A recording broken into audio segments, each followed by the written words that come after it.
की जय। विनायकं गुरुं नौमे साखरे नाम विश्रुतं येषां चरणसान्निध्यात् जीवा मुक्ता भवन्ति। साखरे वंशविख्यातं ज्ञानदानपरायणं विनायकं गुरुं वन्दे भवबन्धविमुक्तये। ज्ञानप्रतापविलसितवचनामृतं च अद्वैतभावपटुताहितबुद्धिरस्य ज्ञानेश्वरस्तु भगवान् अवतीर्णैव। श्रीरङ्गनाथ गुरुराज नमोऽस्तु तुभ्यम्।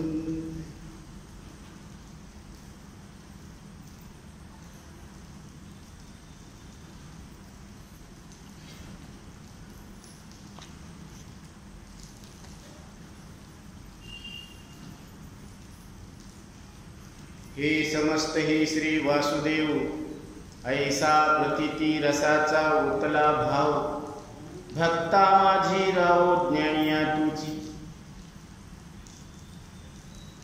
ज्ञानेश्वर महाराज, श्री केशवराज बाबासाहेब महाराज संस्थान सेलू आणि श्री ज्ञानेश्वरी प्रवचन संस्थान यांच्या निमित्तानं हा अखंड ज्ञान यज्ञ सोहळा चालू आहे। वर्ष 20 सेवा 20 म्हणजे 16 धोक्याचं निघून गेलं। 16 धोक्याचं आहे असं म्हणता येत नाही, कारण इथला प्रत्येक वर्ष, इथलं प्रत्येक क्षण हा समर्पित आहे ज्ञानोबरायांच्या वचनासाठी। म्हणून हा जो काळ आहे तो धन्य काळ संत बेठी पायी मिठी पडली तो। संत समागमामध्ये, संत संगतीमध्ये जेवढा काळ मनुष्य देहातला जाईल तो सार्थक ठरला, आणि संसारामध्ये जितका काळ आपण घालवला प्रत्येकाचा अनुभव आहे तो व्यर्थ ठरला। कारण संसाराची व्याख्या काय आहे? सारी रात पाखडन काही नाही सापड, याला म्हणतात संसार। सारी रात पाखड आणि काही नाही सापड इज इक्वल टू संसार। कारण संसारामध्ये रच्या पुढं ड आहे, आणि प्रत्येकाची इच्छा पूर्ण झालेली नाही। म्हणून संसारामध्ये सुखी कोण आहे? समर्थ सांगतात, जगी सर्व सुखी असा कोण आहे, विचारी मना तुझी शोधून पाहे। मनात वाचरे पूर्वी संचित केले, तया सारिखे भोगले प्राप्त झाले। जय जय रघुवीर समर्थ। समर्थ सांगतात की प्रत्येक जीवानं केलेले कर्म तेच भोगायला आलेले आहे।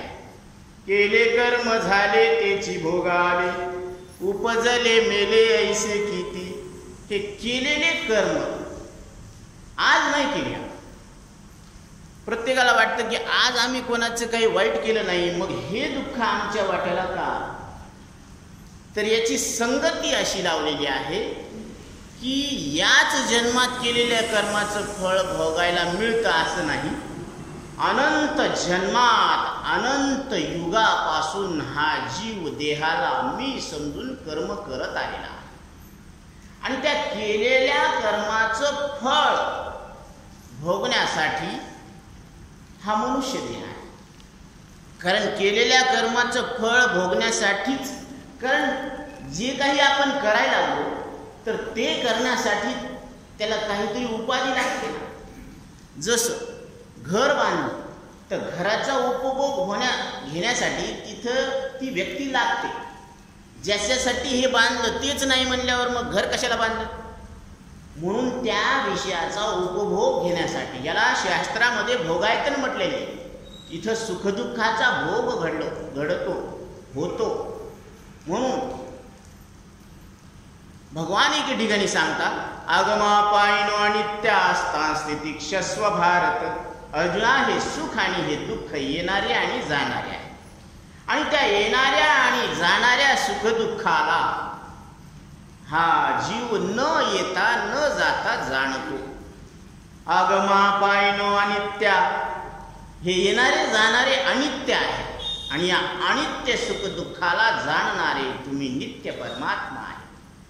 म्हणून इथं सांगितलेलं आहे की केले कर्म, जे कर्म केले, म्हणून इथं कर्म, उपासना आणि ज्ञान हे कशानं प्राप्त होतं, तर हे भक्तीनं प्राप्त होत असतं.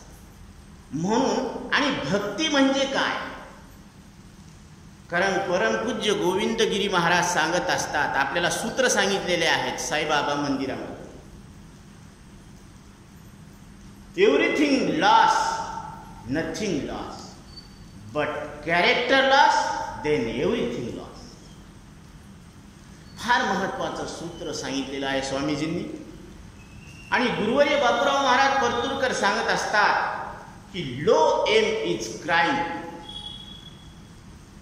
कमी दर्जाचं ध्येय हा अपराध. म्हणून मनुष्य देहात जे ध्येय आहे ते काय पाहिजे, तर मनुष्य देहात भक्ती हे त्याचं ध्येय पाहिजे. म्हणून माऊली सांगतात मनुष्य जात सकळ स्वभावता भजनशील, त्याचा स्वभावच आहे तो भजन करतो, आणि भजन करतो म्हणजे तो भक्ती करतो. आणि भक्ती शब्दाचा अर्थ ऐक्य आहे, आणि विभक्ती म्हणजे पृथक्करण, विघटन. H2+O = वॉटर, म्हणजे 2 हायड्रोजनचे अणू, 1 ऑक्सिजनचा अणू हा जर मिसळला तर त्याच्यापासून पाणी तयार होतं. म्हणजे पाणी आपण पितो म्हणजे डायरेक्ट काय पितो, वायू पितो. 2 वायूचं मिश्रण पितो, 2 वायूचं मिश्रण आपण पित असतो. हे विज्ञानाच्या भाषेतून सांगायला लागलं. आणि सरळ सरळ आपण काय म्हणतो, मी पाणी पिलो. पण पाणी या द्रव पदार्थाची जर संज्ञा पाहिली तर ते 2 वेगवेगळे वायू आहेत. हे विज्ञानानं सिद्ध केलेलं आहे. हे जसं सिद्ध झालेलं आहे तसं भक्ती म्हणजे देवाशी एकता, हे सिद्ध करून दाखवलेलं आहे आमच्या साधू संतांनी. म्हणून या शिरूचे ग्रामदेवत श्री केशवराज बाबासाहेब महाराज यांचं आपण नित्य स्मरण करत असतो, अखंड चिंतन करत असतो, नामस्मरण करत असतो. आणि भगवंतानं आतापर्यंत आपण जे प्रवचन ऐकलेले आहेत, काल ताईनं सुद्धा सांगितलेलं आहे भक्तियोग, राजयोग, हे सगळे योग सांगितलेले आहेत. परंतु या योगाचं एकच ध्येय आहे, याचा हेतू एकच आहे की एकता सिद्ध झालेली आहे. देवभक्त दोन्ही एकरूप झाले, आधी सांगितलं एकरूप झाले. पुढं काय सांगितलं, मुळीच संचले जैसे तैसे. हे झाले नाही, हे आधीच एकरूप होते. जसं मिठाचा खडा पाण्याचा तळ शोधण्यासाठी गेला, काय झालं, तळ सापडला का, नाही. तो मिठाचा खडा पाण्यात पडल्याबरोबर तो पाणीरूप झाला. लवण मेळविता जळे, नोहे सारिता निरा. तसं देव आणि भक्ताचं नातं आहे. जसं आपण नित्य स्मरण करतो की देव आणि भक्त हे एकच आहे. मग हे जर कळून घ्यायचं असेल आपल्याला तर नामस्मरण करणं फार गरजेचं आहे. ही साधना आहे, हे स्टेप्स आहेत, ह्या पायऱ्या आहेत. जसं आपण घरून इथं येण्यासाठी काही पावलं चललो तसं जीवाला देवाला मिळण्यासाठी काही पावलं चलून जावं लागते, त्याला साधना म्हणतात. म्हणून महाराज नेहमी इथं आपण महाराजांचं नामस्मरण करत असतो, कारण नामस्मरणाचे फायदे आहेत. काय फायदे आहेत तर इथं महाराज सांगतात की चित्तशुद्धी, अंतःकरणाची शुद्धता हा पहिला फायदा आहे. अंतःकरणाची शुद्धता होते नामानं. आणि नाम हे त्या देवाशी एकरूप करून टाकत असतं. म्हणजे नामानं देवरूप होत असतं. हे फल आहेत नामाचे. म्हणून नाम सोपं आहे, नाम माहीत आहे, नाम घेता येतं आणि नामात साक्षात फल आहे. राम म्हणता रामाची होईजी, पदी बैसोनी पदवी घेईजी. ऐसे सुख वचनी आहे, विश्वासे अनुभवे शोधुनी पाहिजे. तुम्ही विश्वास ठेवून अनुभव घ्या. आणि ते अनुभव घेण्यासाठी सायन्सनं एक प्रयोग केलेला आहे. तो आपण घेणार आहोत. त्याच दृष्टीनं आपण ह्या चिंतनाला पुढे गती देणार आहोत. तत्पूर्वी आपल्याला काही स्टेप्स पूर्ण करावा लागतात. जसं आपण नाम म्हटलं की नाम म्हटल्याबरोबर काय होत असतं. नाम आठविता रूपी प्रगट झाला, गोपाळा रे तुझे ध्यान लागो मला, गोपाळा रे तुझे ध्यान लागो मला. नाम आठविता रूपी, नामाचं स्मरण केल्याबरोबर येणारा देव म्हणजे श्रीकृष्ण परमात्मा. आज आपण सगळीकडे पाहतो, माणूस घरातच असतो आणि त्याला हॅलो कुठे ते म्हणते मी बाहेर आहे.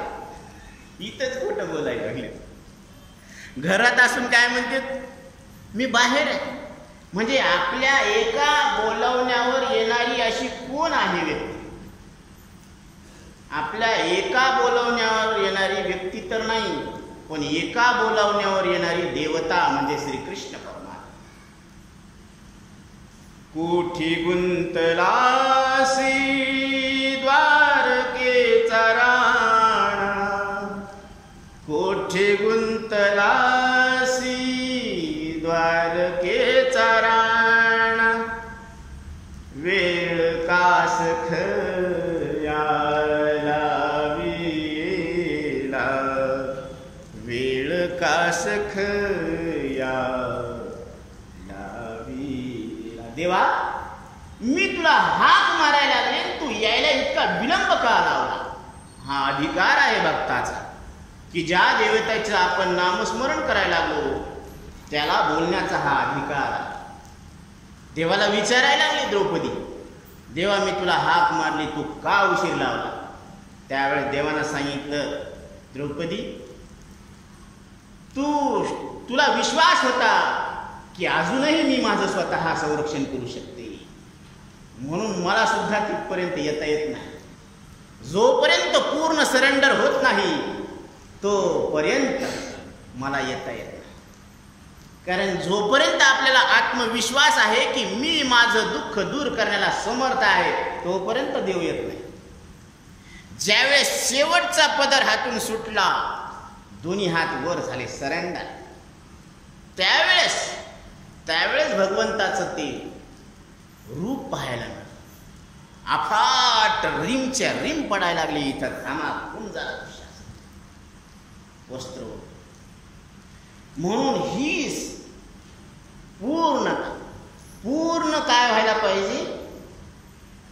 देवाला शरणागत जायला पाहिजे. आणि तिथं त्यांनी शस्त्र टाकले म्हणजे काय झालं? शरण आले. ते शरण आले. आता त्यांना स्वतःच्या हातानं पाणी पिता येत नाही. शत्रूचं मर्दन झालं, सरेंडर केलं त्यांनी, शस्त्र खाली ठेवले. म्हणजे आता जर त्यांना पाणी प्यायचं तर त्यांना विचारावं लागतं आहे, सर आम्हाला पाणी तहान लागली, पाणी द्या.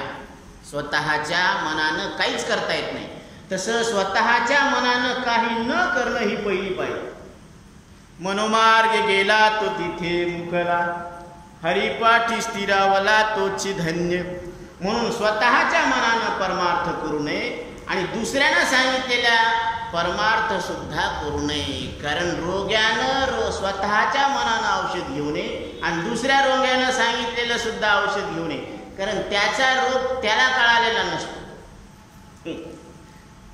मग हे त्याचाच रोग दुरुस्त नाही झाला तर याचा रोग काय दुरुस्त करणार?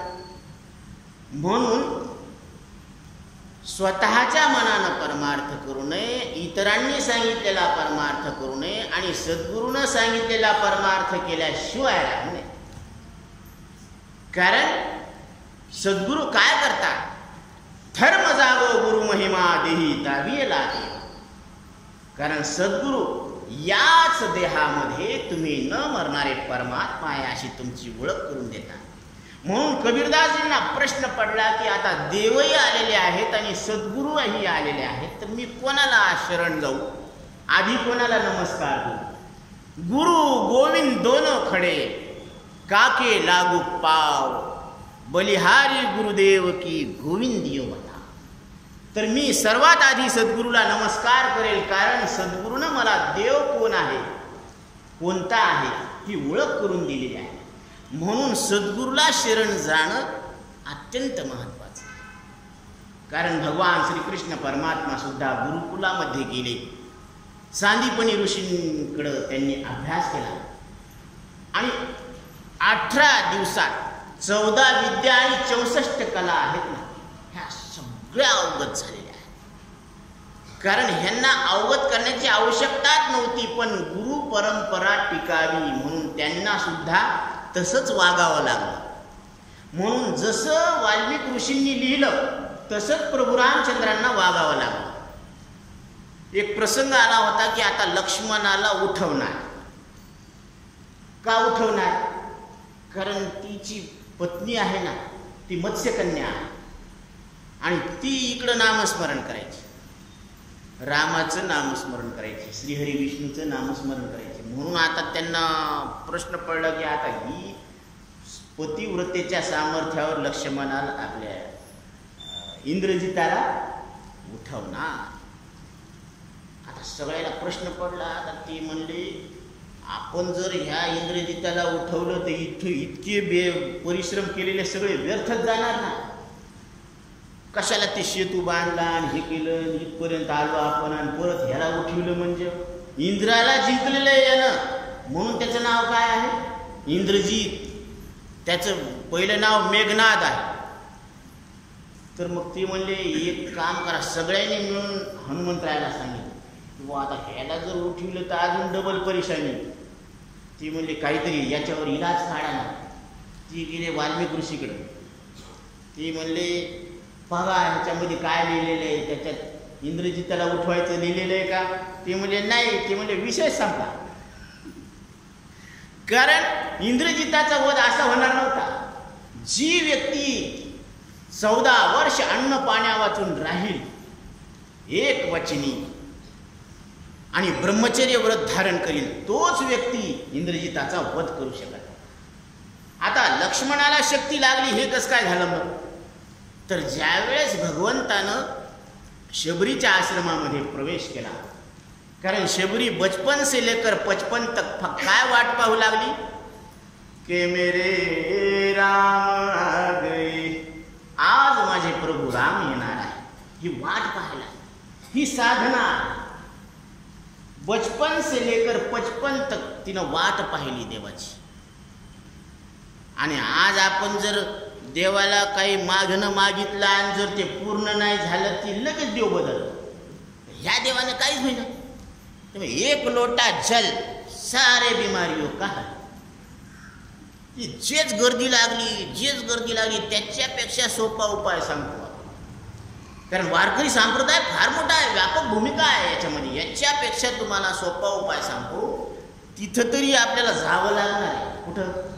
मंदिरात जाऊन तिथं एक लोटा आपलंच जल न्यायचं, आपलाच लोटा न्यायचं, नाही तर तिथलाच घ्यायचं आणि तिथंच उंडालायचं. म्हणजे ज्याचं त्याला ते पुण्य लागायला ना. तर सांगितलं ना महाराजांनी, ते तसं नका करू नये. घरचा तांब्या न्या, घरून पाणी न्या, मग त्या महादेवाला पाणी वाहा. हे तरी तुम्हाला तिथं जावं लागल. पण इतकी व्यवस्था करून ठेवली आपल्या साधू संतांनी की त्यांनी काय सांगितलेलं आहे? नाम घ्या. नित्य नेम नामी ते प्राणी दुर्लभ, लक्ष्मी वल्लभ तया जवळ. साक्षात नारायण तुमच्या जवळ आहे, मग लक्ष्मीसाठी कशाला पळायचं? अहो जिथं नारायण आहे तिथं लक्ष्मी आपोआप येत असते. म्हणून पैशाच्या मागू लागू नका. पैसा कमवण्यासाठी सोपा उपाय आहे नारायणाचे पाय धरा. ज्यानं नारायणाला धरलं आपोआप लक्ष्मी तिथं खेळत येत असते. म्हणून नित्य नेम नामी ते प्राणी दुर्लभ. म्हणून आज आपण एक थोडासा प्रयोग घेणार आहोत. त्याच्यातून आपल्याला काय अनुभव येतो आणि मग आपण सायन्सकडे वळणार आहोत की त्यांनी काय नामस्मरणातून प्रयोगातून सिद्ध केले. तर सर्वांनी पद्मासनामध्ये बसायचं आहे. पाठीचा कणा ताठ 90 डिग्री सेंटीग्रेडमध्ये आणि ज्ञानमुद्रेमध्ये बसायचे. कारण आपण ज्या वस्तीमध्ये राहतो, ज्या ग्राममध्ये राहतो, त्या ग्रामदेवतेचं आपण थोडंसं जप करणार आहोत.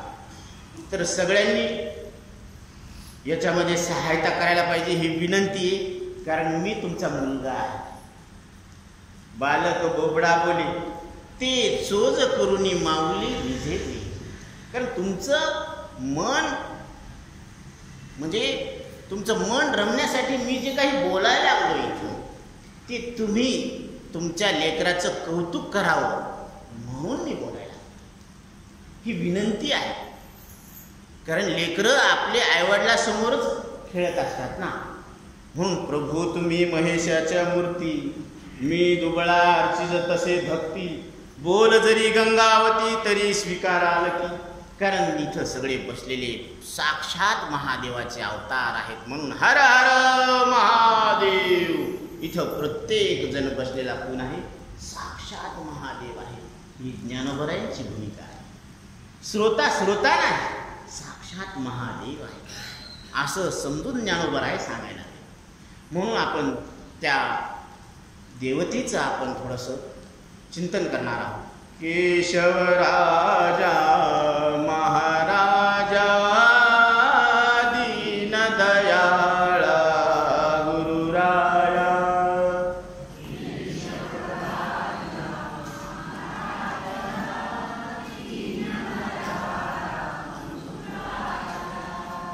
दीनदयाळा गुरुराया, दीनदयाळा गुरुराया.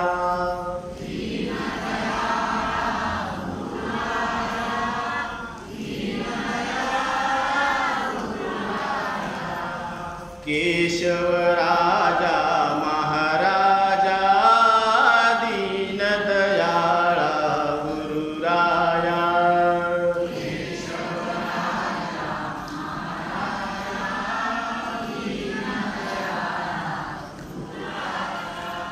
केशवराज बाबासाहेब महाराज की जय. असा आपण नामस्मरण रोज करत असतो, प्रत्येक कार्यक्रमात करत असतो.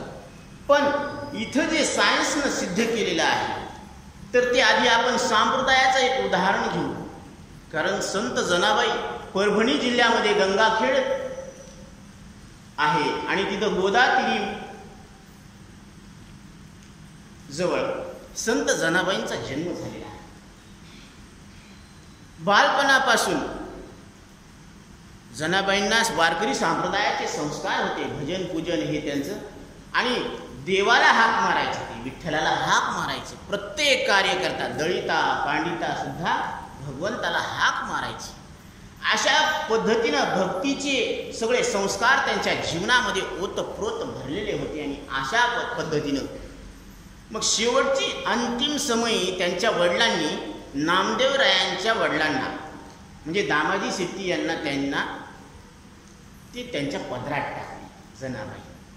आणि मग तिथून मात्र नामदेव महाराजांच्या घराण्यामध्ये त्यांचे एक घटक म्हणून ते राहिलेले आहेत.